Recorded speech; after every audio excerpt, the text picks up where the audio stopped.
¿Cómo estás, Agustín? Buenos días. Sí, bien, buenos días. Tratando de tener algunas opiniones respecto de esto que se está empezando a discutir, que es la generación de una nueva carga tributaria, en este caso casi te diría una suerte de blanqueo de bienes en el exterior. Eh, ¿Qué impresión o cuál es la información que vos manejás y qué impresión te da esta discusión que se está dando por estas horas, Juan Manuel? Bien, bueno, primero que nada, creo que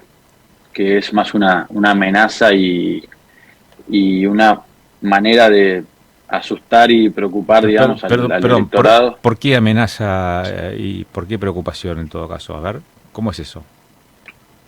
porque entiendo que es una forma de plantar una bandera más allá del acuerdo con el Fondo Monetario, que un sector del oficialismo no estaba de acuerdo. Es una manera como de apuntalar el discurso hacia su electorado, de ir tras dólares que están fuera de lo que es el ámbito nacional o el ámbito del Banco Central y del funcionamiento, digamos, orgánico de la economía local, y creo que es más una presión y un marcar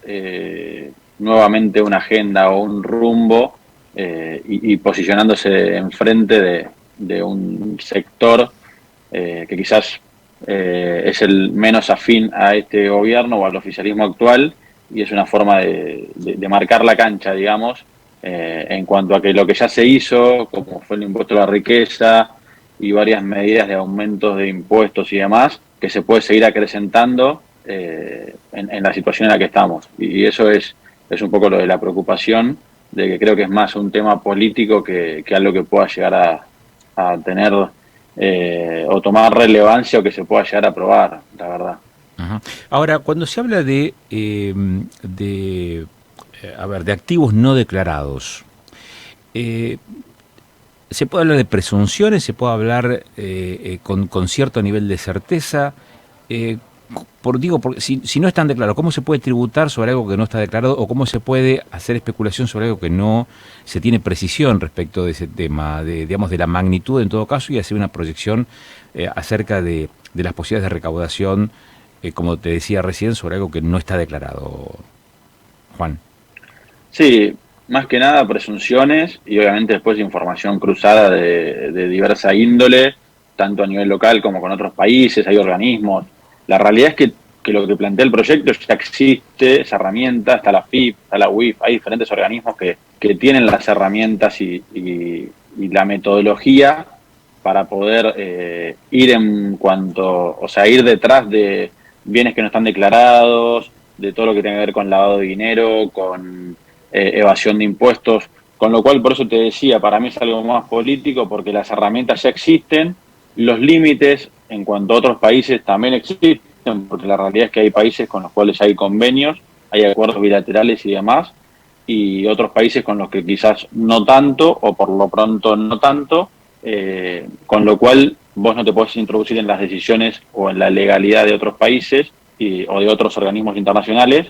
Y en cuanto a lo que vos sí tenés herramientas y lo que tenés posibilidad, ya hoy tenés los organismos y los entes que lo pueden regular y los que pueden ir detrás de todo ese dinero,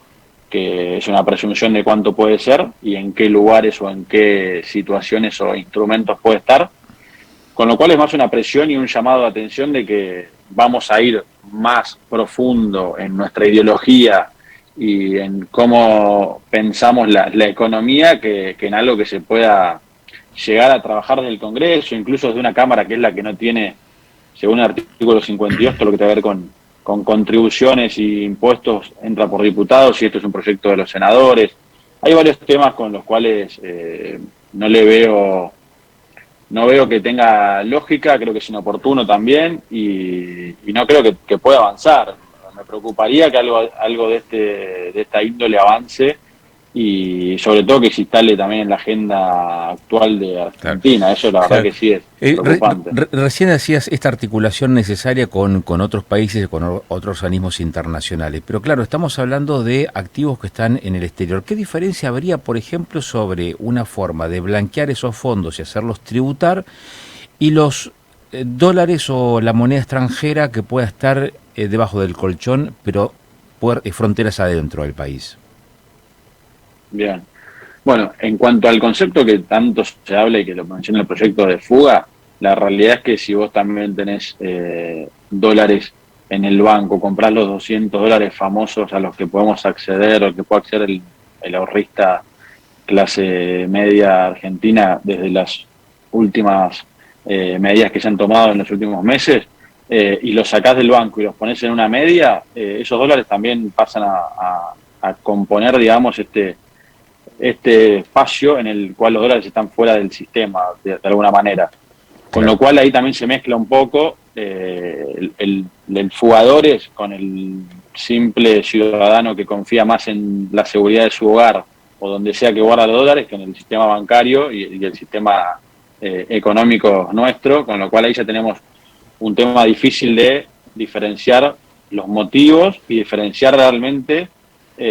dónde están esos dólares, por qué están afuera y en qué situación están también. Con lo cual ahí tenemos un problema, la primera medida. Después blanqueo ya hubo blanqueos hace poco y el éxito de esas medidas o no también de alguna manera está vinculado con lo que pasa posteriormente. La realidad es que mucha gente que blanqueó capitales y después tuvo una suba fuerte de alícuotas y el impuesto a la riqueza, la verdad es que lo que presumía o lo que se había acordado en un principio, después al no ser de esa manera, terminó siendo muy perjudicial. Y esto no estoy hablando a favor de gente que tenga dinero, gente que no esté tributando lo que debería tributar. Lo que estoy diciendo es que si no establecemos un mapa claro y unas reglas claras en cómo vamos a trabajar, en cómo vamos a hacer y un plan económico para ver qué es lo que va a pasar con lo que las personas puedan traer al mercado nuevamente o al sistema nuevamente, va a ser muy difícil que alguien, más con las tasas que han puesto, un 20% y un 35% después de los 6 meses, pues a una tasa ridícula en la cual nadie de repente va a decir, hola, Estado argentino, tengo $100.000 en una propiedad en donde sea, quiero pagar $20.000 al Estado porque quiero empezar a tributar. Me parece que es una alternativa ridícula que va más, como te decía, un discurso político a su propio electorado y que no tiene ninguna viabilidad. Y la realidad es que también introducir el concepto de colaborador o buchón o persona que o darle un beneficio al que comente o al que dé información sobre algún otro contribuyente, me parece que es como generar una cacería de brujas entre ciudadanos sobre temas que realmente ya hay herramientas existentes para legislarlo, para trabajarlo y para poder ser efectivo y lograr resultados positivos en cuanto a ese tema, que es más una medida de miedo y de mostrar algo para demostrar algo en este contexto que se aprobó lo del FMI y que el gobierno del oficialismo estaba tan en contra de ese organismo internacional, que es más para conformar al electorado que otra cosa. No le veo, no tiene pies ni cabeza el proyecto. Juan Manuel, Desde mi punto de vista, ¿no? claro, Obviamente. está. Juan Manuel, muchas gracias por esta gentileza, por estos minutos, muy amable, ¿eh?